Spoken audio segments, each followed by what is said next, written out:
Salutations, moi c'est Sarah, bienvenue sur ma chaîne et on commence tout de suite. Je m'engage à respecter toutes les personnes, leur autonomie et leur volonté sans aucune discrimination selon leur état ou leurs convictions. Ce que je viens de te lire, c'est une phrase tirée du Serment d'Hippocrate, c'est l'un des plus anciens textes de la médecine, il est souvent récité par les docteurs qui débutent leur profession. On estime que cette promesse, qui est symbolique, a pour but de représenter l'engagement des soignants, et c'est aussi un moyen de refléter les valeurs de celles et ceux qui consacrent leur vie à ce métier. Être médecin, c'est une profession rêvée par beaucoup de parents pour leurs enfants, un idéal de perfection, d'aisance financière, de bonté, de dévotion. Et pourtant, nous, fans de True Crime, on sait que l'habit ne fait pas le moine. Il suffit de penser à Harold Shipman, ce médecin anglais et tueur en série, qui profitait de son travail pour tuer ses patients à la chaîne. Ou encore Shiro Ishii, chef de l'unité 731 de l'armée japonaise, qui mène les expériences les plus atroces de tous les temps pendant la Seconde Guerre mondiale. Ou encore pour citer une affaire que j'ai traitée sur ma chaîne, le docteur Kozowski. Je ne t'en dis pas plus au cas où tu n'as pas vu cette vidéo, je te mets un lien à l'écran. Pour l'affaire de ce soir, direction la Nouvelle-Zélande, à l'autre bout de la planète, pour te présenter l'histoire d'une adolescente à qui tout sourit, Amber Rose Rush. Amber Rose Rush naît le 29 octobre 2001 à Christchurch, la plus grande ville de l'île du Sud de la Nouvelle-Zélande. Au cas où le nom de cette ville t'est familier, c'est parce que c'est là que se déroule la tristement célèbre fusillade à la mosquée Al-Nour, un massacre diffusé en direct par le responsable qui a fait 51 morts le jour de la prière du vendredi. Donc c'est à Christchurch que naît Amber Rose. Elle est la fille de Lisa Ann Rush et de Shane Rush. Son grand frère s'appelle Jaden, il n'a qu'un an de plus qu'elle. D'ailleurs, Jaden l'a décrit comme sa meilleure amie. Amber Rose a aussi une grande sœur qui a 6 ans de plus qu'elle et elle s'appelle Chantelle. Le mariage entre les parents finit par voler en éclats et la décision est prise, Lisa Ann et Shane divorcent. Amber Rose est encore une adolescente à ce moment-là, le papa, Shane, tient à rester très impliqué dans la vie de ses enfants malgré le divorce. Du côté de la maman, elle refait sa vie, elle retrouve l'amour aux côtés de Brendan McNee. Ensemble, ils décident de quitter Christchurch et la région de Canterbury pour Dunedin. Ils s'installent dans le quartier de Corstorphine, sur l'avenue Clermiston. Pour te donner une idée, la distance entre les deux villes, c'est environ 380 km. Dunedin, c'est une ville beaucoup plus tranquille que Christchurch, un peu à la campagne, on peut même y croiser quelques manchots et apparemment pas mal d'Écossais aussi. Amber Rose vit donc dans cette ville avec sa mère, Lisa Ann, son beau-père et son frère Jaden. Ils gardent contact avec leur père, mais c'est avec leur mère qu'ils préfèrent vivre. Amber Rose, c'est une jeune fille hyper dynamique, qu'on décrit comme très gentille, vive d'esprit, relativement mature pour son âge. Par exemple, elle travaille à temps partiel dans un supermarché du coin, le New World Center City. Ses collègues l'apprécient et trouvent que c'est une fille courageuse, ils disent que c'est très agréable de travailler avec elle. En plus d'une vie professionnelle active, Amber Rose, elle adore danser et elle veut même poursuivre une carrière dans cette voie. Amber Rose, c'est une fille de son époque, elle est très présente sur les réseaux sociaux, dont Facebook et Instagram. Elle publie des photos, des messages sur ses amis, sur la danse, etc. En bref, une jeune fille comme les autres. Elle fréquente le lycée Taheri à Mosgiel, tout près de Dunedin. Elle est alors élève de 11e année en février 2018, au moment où se passe notre affaire. En Nouvelle-Zélande, un élève de 11e année, ça correspond à un lycéen de 15-16 ans, donc la seconde. La tête pleine de rêves et d'ambition, Amber Rose a 16 ans, elle est prête à se lancer dans la poursuite de ses objectifs, devenir danseuse professionnelle. Malheureusement, les choses ne vont pas du tout se passer comme prévu, loin de là. Nous sommes le 2 février 2018 dans la ville de Dunedin, c'est un soir d'été, oui c'est bien l'été en février, la Nouvelle-Zélande étant dans l'hémisphère sud. Comme en Australie, la tradition à Noël c'est un barbecue.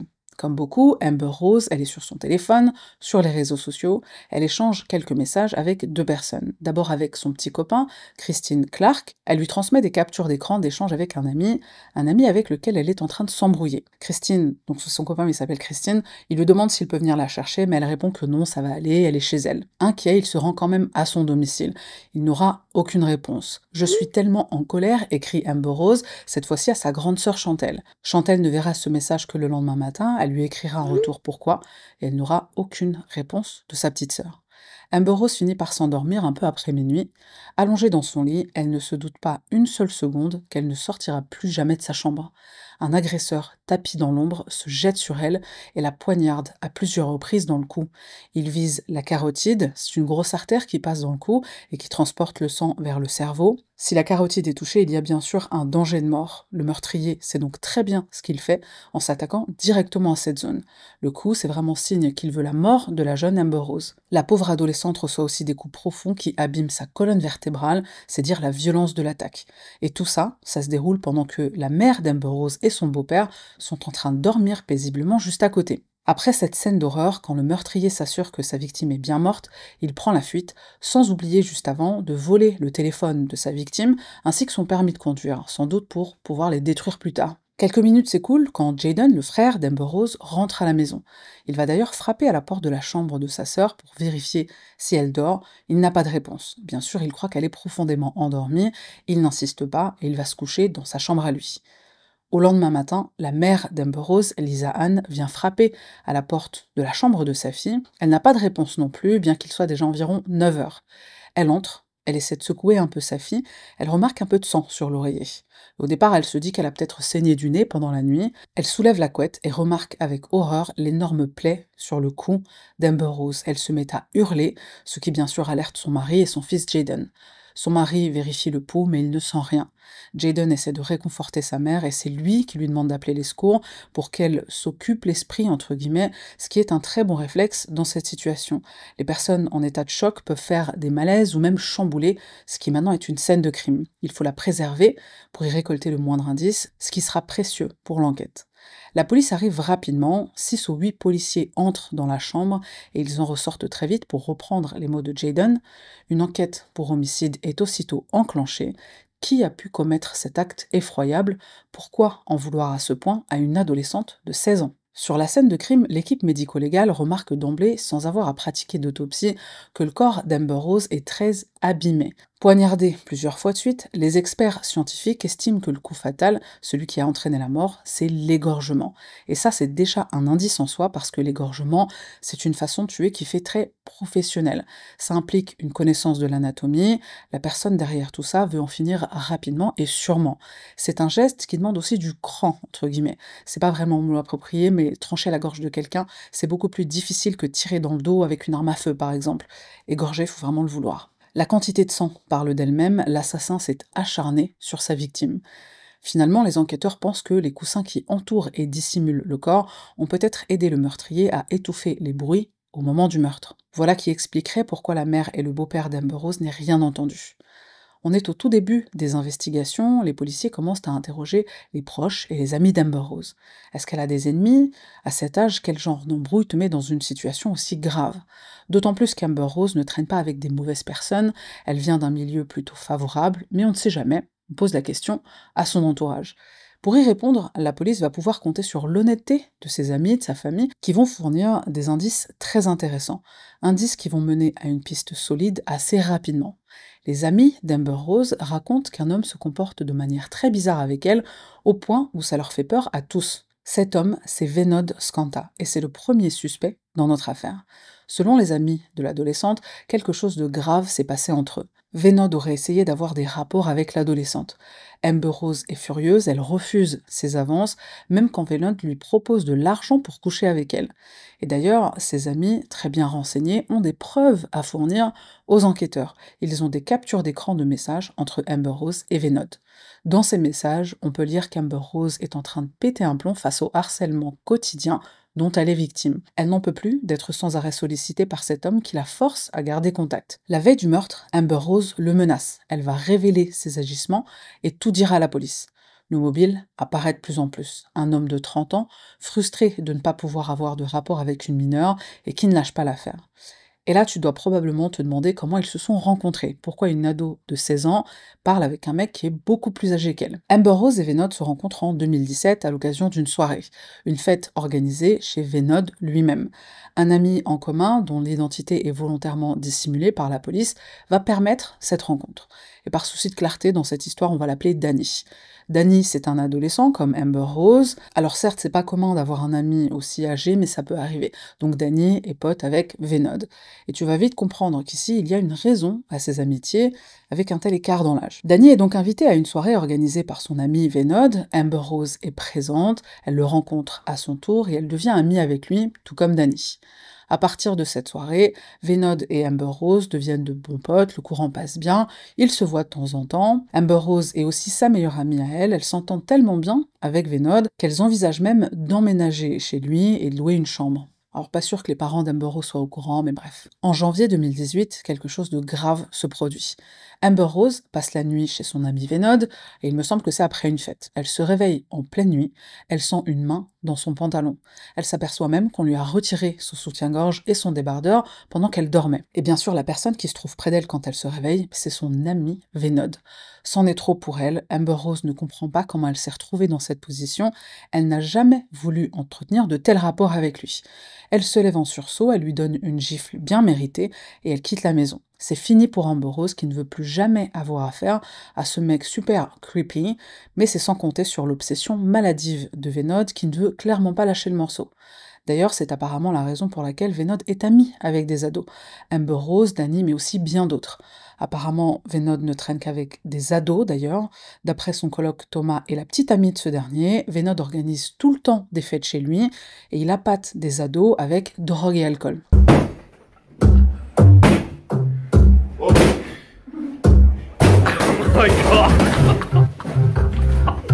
Le mec est tellement bourré qu'il détruit sa propre maison pendant ses fêtes très arrosées. Thomas et sa copine diront même plus tard que plus le temps passe et plus ils sont jeunes, ces gamins qui viennent aux fêtes de Venod. Eux-mêmes ne peuvent pas se procurer de l'alcool, ils n'ont pas l'âge légal, donc Venod le fait pour eux.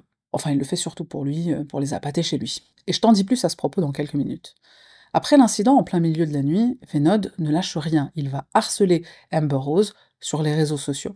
Comme je le disais plus tôt, il va même proposer de l'argent pour avoir des relations avec elle. Au départ, il offre 2000 $ qu'elle refuse, mais il est tellement obsédé par l'adolescente qu'il va aller jusqu'à lui proposer la somme de 20 000 $. Ce qu'il ne sait pas, c'est que petit à petit, Amber Rose collecte des preuves qui pourront être utilisées contre Venod. Dans les éléments qu'elle veut balancer à la police et sur les réseaux sociaux aussi, il y a le fait que Venod achète de l'alcool et qu'il fournit de la drogue à ses potes mineurs pendant les soirées qu'il organise chez lui. Toutes les captures d'écran que prend Amber Rose sont partagées avec ses amis, ce qui ne fait que renforcer son statut de suspect.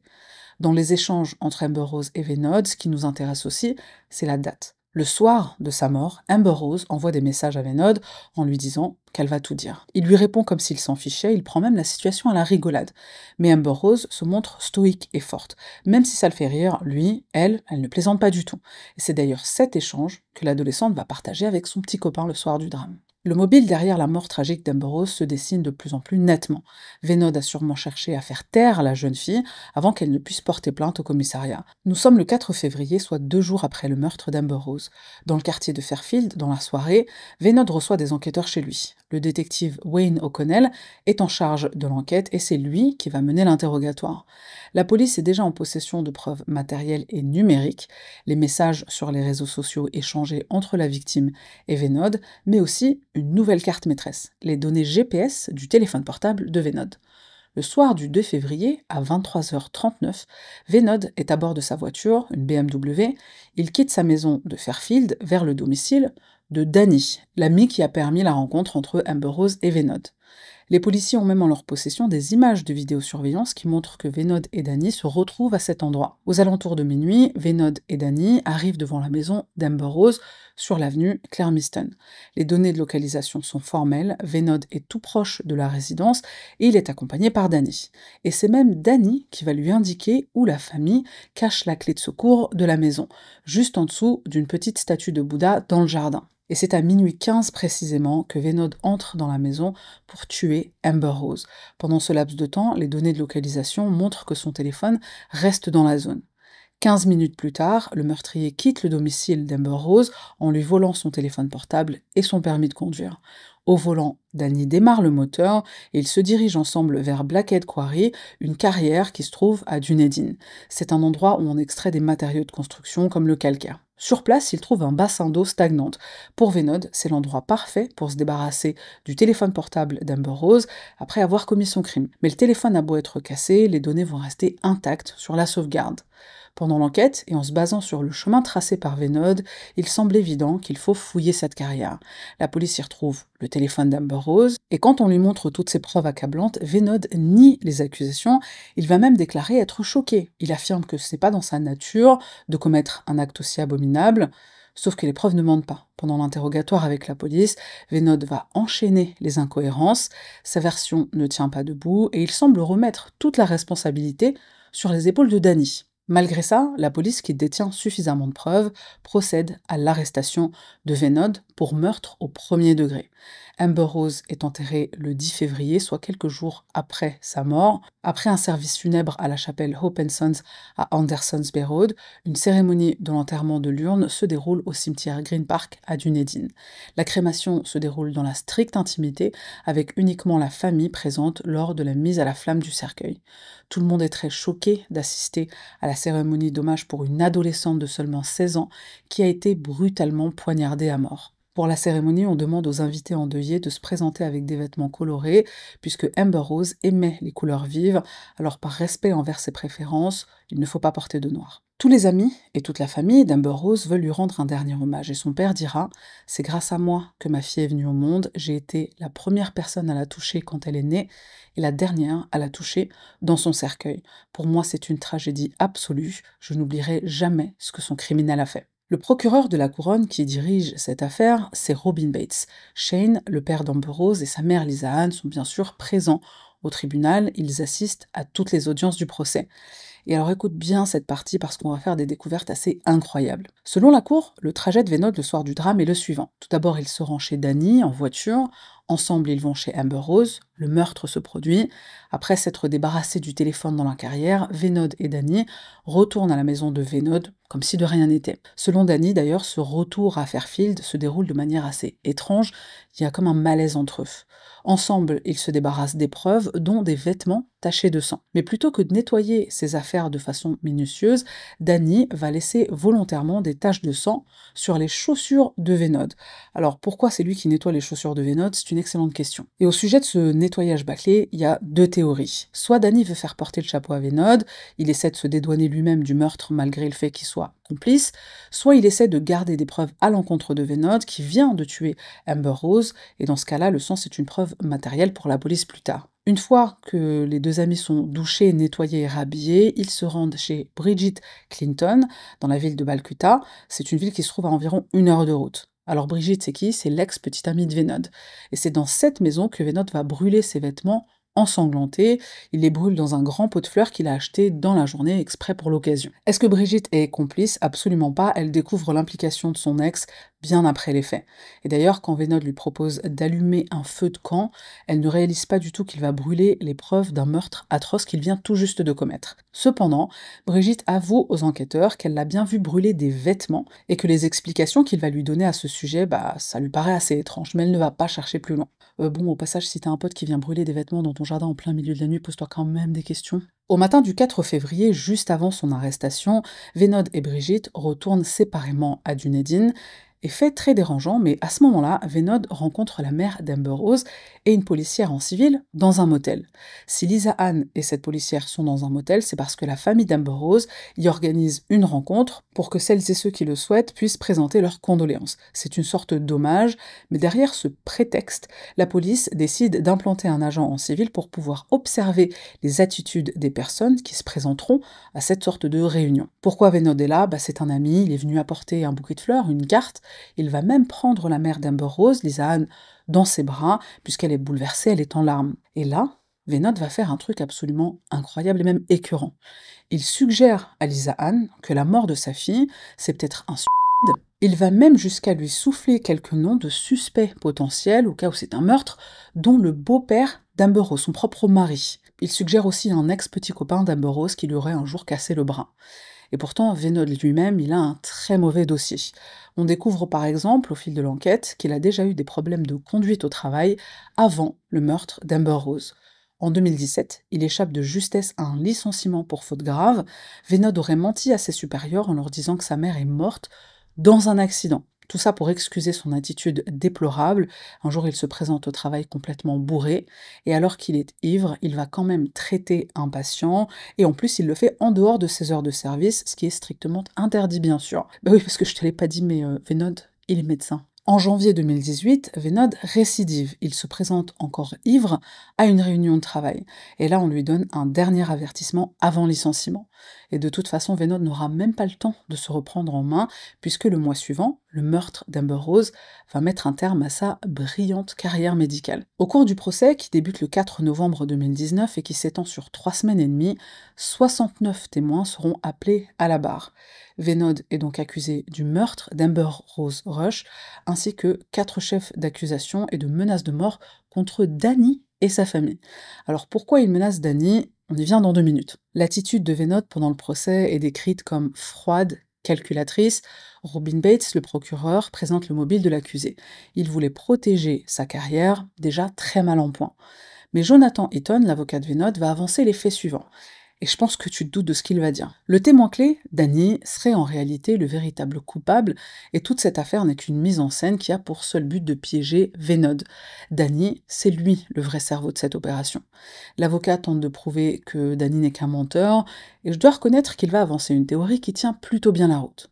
Déjà, il faut rappeler que Danny est un très bon ami de Venod. Ils se connaissent bien avant que Venod rencontre Amber Rose d'ailleurs, et à ce stade, je me suis demandé si en réalité Danny et Amber Rose ne sont pas juste des connaissances, ou des potes comme ça de loin, parce que Danny est tellement proche de Venod que c'est lui qui va le prévenir d'un fait très troublant, un fait qui pourrait être à l'origine de toute cette affaire. Je t'explique. Le soir du drame, tu te souviens qu'Amber Rose et Venod se disputent par message.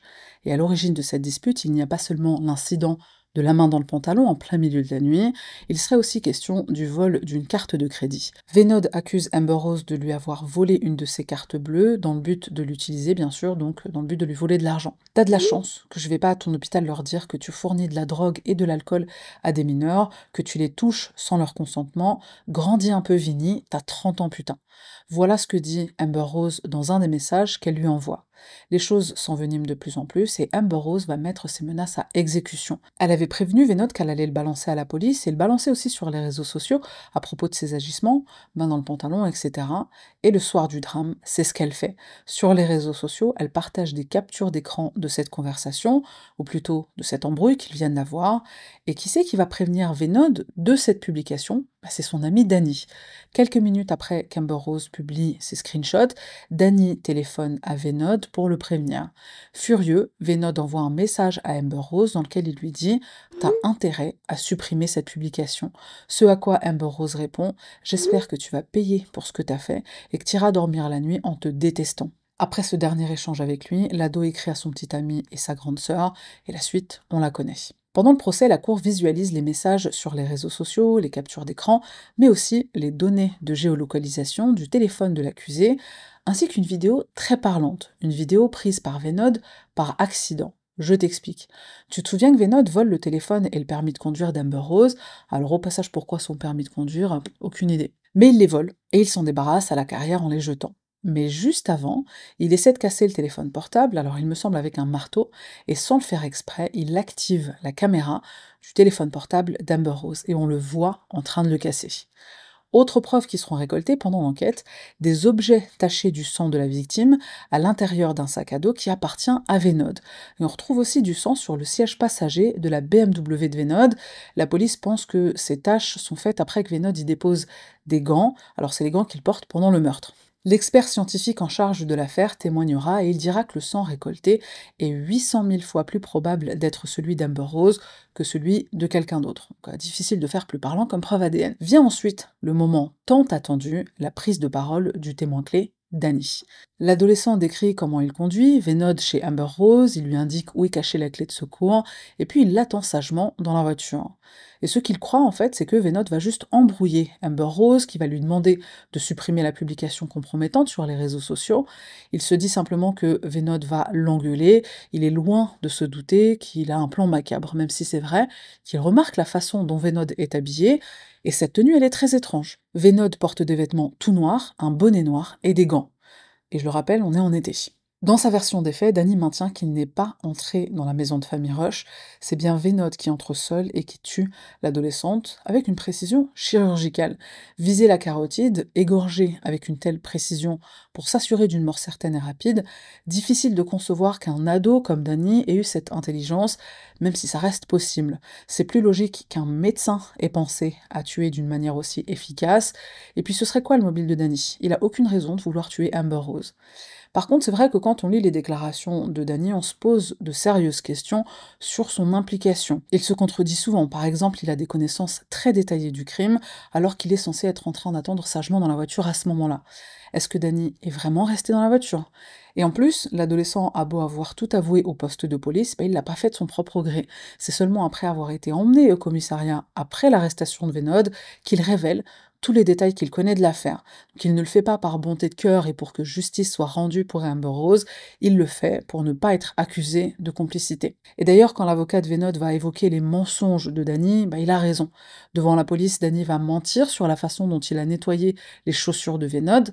Dans un premier entretien, il va expliquer que ça s'est passé à Balcuta, chez l'ex-petite copine de Venod, et plus tard il revient sur sa version en disant que finalement c'est à Fairfield, au domicile de Venod, qu'il procède au mauvais nettoyage volontaire des chaussures. Et concernant cette paire de chaussures, l'avocat de Venod suggère que Danny aurait volontairement créé cette preuve pour incriminer Venod et pour se sauver lui-même. Alors faut m'expliquer comment il a fait. Du coup, il a pris du sang, il l'a mis dans sa poche, il l'a gardé exprès pour l'étaler sur les chaussures de son pote. Ça montre quand même un niveau de préméditation qui me paraît pas probable. Ça paraît bizarre, un peu trop calculé pour un ado qui en plus n'a aucun mobile. On va aussi découvrir que Danny ment, encore une fois à la police, concernant une agression sexuelle dont il est l'auteur 2 mois avant le meurtre d'Amber Rose. Donc rien à voir certes, mais ça montre quand même le caractère de Danny. Dans un premier temps, Danny nie avoir participé à une relation non consentie avec une fille de 15 ans et un homme de 38 ans, mais il finit par admettre qu'il y a bien participé. Un mec de 38 ans, une gamine de 15 ans et Danny, du coup on comprend mieux pourquoi il est pote avec Venod. Concernant le meurtre d'Amber Rose, Danny le répète, s'il a fait tout ça, c'est par peur. Peur pour sa vie, pour celle des membres de sa famille, et de son chat. Donc je te disais plutôt que Danny avait reçu des menaces de mort de la part de son pote Vinny, Venod, enfin on le surnomme Vinny. Et en effet, ça se serait passé sur le chemin du retour du motel. Donc tu te rappelles, le motel, c'est là où la famille d'Amber Rose avait organisé une rencontre en hommage à Amber Rose. Venod et Danny s'y rendent ensemble. Et après l'événement, quand Venod dépose Danny chez lui, c'est à ce moment-là qu'il le menace de le tuer, lui, toute sa famille et son chat, s'il révèle quoi que ce soit sur ce qu'il s'est passé le soir du drame. Du côté de l'accusé, Venod, il maintient une posture détachée, il baisse la tête, il détourne le regard quand les preuves sont présentées au tribunal. Quand la vidéo de son interrogatoire est diffusée, il reste impassible. Il va même se distancer de l'affaire, il va prétendre ne pas être proche d'Amber Rose, ils sont à peine amis, il ne se souvient pas de comportements inappropriés, ceux dont elle l'accuse, la main dans le pantalon, etc. Et pourtant, Amber Rose n'est pas la seule à accuser Venod de ce genre d'incident. Au procès, une autre adolescente va témoigner. Alors déjà, elle confirme les incidents avec Amber Rose, puisqu'elle est au courant. Elle va même ajouter que la première fois que Venod propose de l'argent à Amber Rose, ils sont dans sa voiture, donc j'imagine même pas ce qu'il lui a demandé, et pour ça, il va lui offrir la somme de 400 $. Amber Rose, au départ, elle croit à une blague, donc elle rigole. Cet autre ado dira ensuite que Venod essaye avec elle aussi. Parfois, pendant les fêtes très arrosées qu'il organise chez lui, il essaie de se rapprocher d'elle doucement, il essaie d'aller de plus en plus loin, voir jusqu'où il peut aller. Une fois, l'adolescente en question le gifle, puisqu'il franchit les limites, et cet ado va aussi rapporter qu'un soir, il tripote une autre adolescente qui est sur le canapé inconsciente. Quand on demande à Venod ce qu'il fait, il répond « Ne vous inquiétez pas, je suis médecin ». Cette autre jeune fille, elle est inconsciente affalée sur le canapé, soit parce qu'elle a trop bu, ou peut-être qu'elle a été droguée à son insu. Alors apparemment, c'est ce qu'on pense aussi de l'incident avec la main dans le pantalon.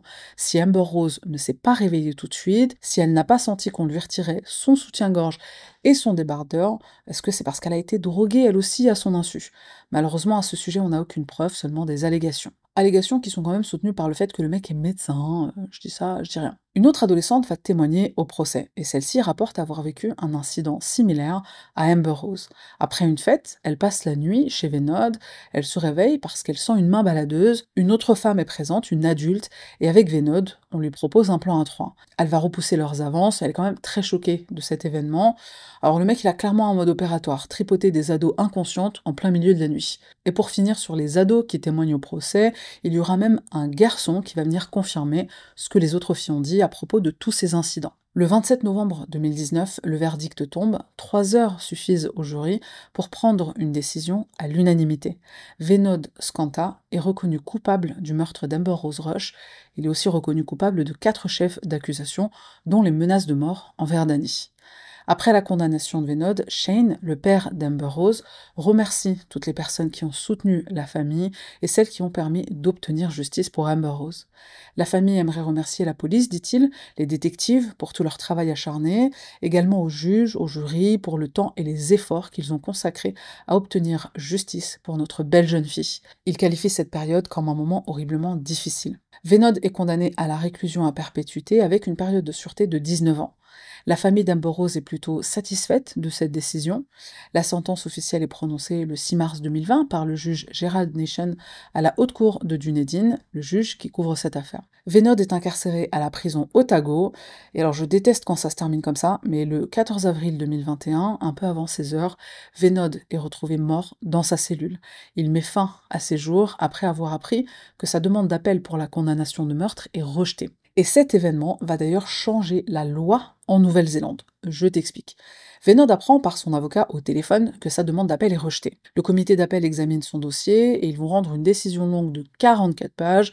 En gros, ils expliquent qu'ils sont convaincus de sa culpabilité au-delà de tout doute raisonnable. Après cet appel téléphonique, pendant lequel il apprend cette mauvaise nouvelle, Venod se donne la mort dans sa cellule.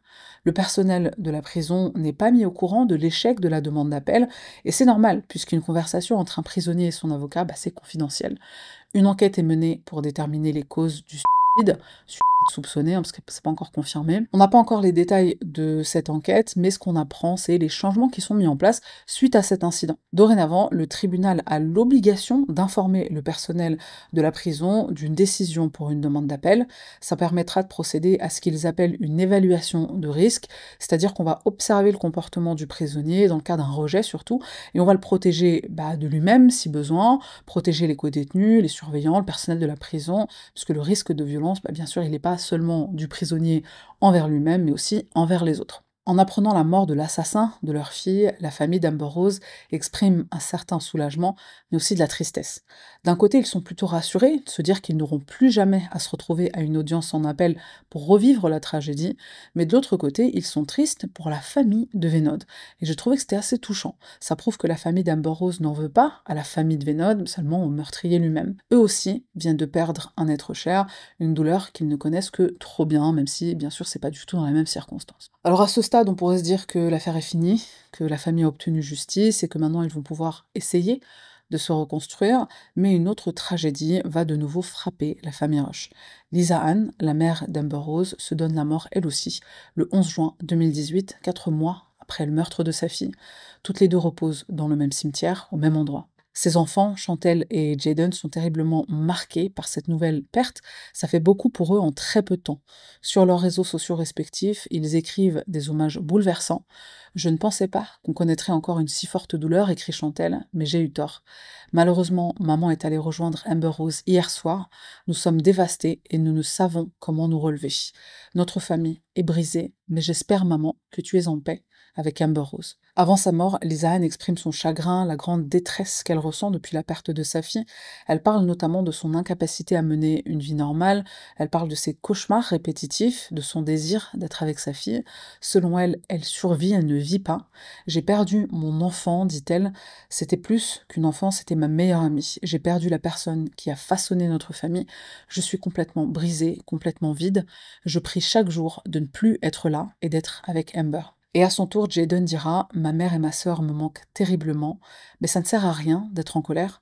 Un jour, peut-être que je lui pardonnerai, dit-il en parlant de Venod, l'assassin de sa sœur. Brendan McNee, le beau-père d'Amber Rose, il est aujourd'hui veuf, il lance une pétition pour demander la mise en place de peines de prison à vie sans possibilité de libération conditionnelle pour les meurtriers et pour les délinquants sexuels graves. Au sujet de la mort de sa femme et de sa belle-fille, il déclare « Je crois que Venod est directement responsable de 2 morts. Lisa Ann est morte avec Amber Rose ce jour-là. Nous avons dû traverser 2 décès. Nous étions une famille proche et aimante. Personne ne pensait au suicide. Il a détruit toute notre famille. Nos petits-enfants ont dû quitter la ville parce que les gens les regardaient, les embêtaient. Personne ne pouvait sortir de la maison après la mort d'Amber Rose. » Alors pour conclure et par souci d'honnêteté totale, je voudrais ajouter un élément ici et puis je te laisse décider de ce que tu en fais. Apparemment, l'histoire de la carte de crédit volée, elle est confirmée par l'enquête. Amber Rose aurait pris les numéros de la CB de Venod et elle l'aurait utilisé pour un achat en ligne. Un petit montant, certes, mais ça reste du vol. Elle pensait que Venod ne verrait pas la transaction parce que le montant était vraiment bas, et peut-être parce que aussi le mec est tout le temps bourré, mais bref. Une chose qui a été dite au cours de l'enquête, c'est qu'Amber Rose menaçait Venod de tout révéler à la police pour lui soutirer de l'argent. Un soir, quelques semaines avant le meurtre, elle aurait dit à sa mère « Je vais voir mon pote Vinny, j'ai besoin d'un peu d'argent. » Alors est-ce que ça voulait dire « Je vais lui demander de m'en prêter » Est-ce qu'elle allait lui en soutirer en effet?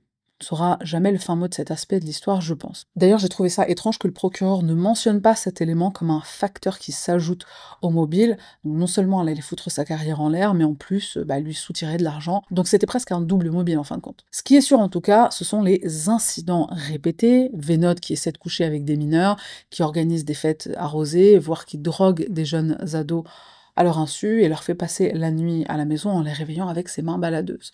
Et on s'étonne encore aujourd'hui de voir que certaines victimes d'attouchement ou de viol ne préviennent pas les autorités. On a peur de pas être cru, on a peur d'être blâmé alors qu'on est victime. Et j'entends d'ici des gens dire oui ça avait rien à foutre chez un mec de 30 ans qui donne illégalement de l'alcool et potentiellement de la drogue à des mineurs. Bon, pour moi dire ça c'est l'équivalent de dire une femme victime de viol, fallait pas qu'elle sorte seule le soir en jupe. Comme l'a si bien dit Gisèle, espérons que la honte change de camp. Et vite. C'est tout pour moi, merci d'avoir regardé cette vidéo jusqu'à la fin, on se retrouve la semaine prochaine pour une nouvelle affaire.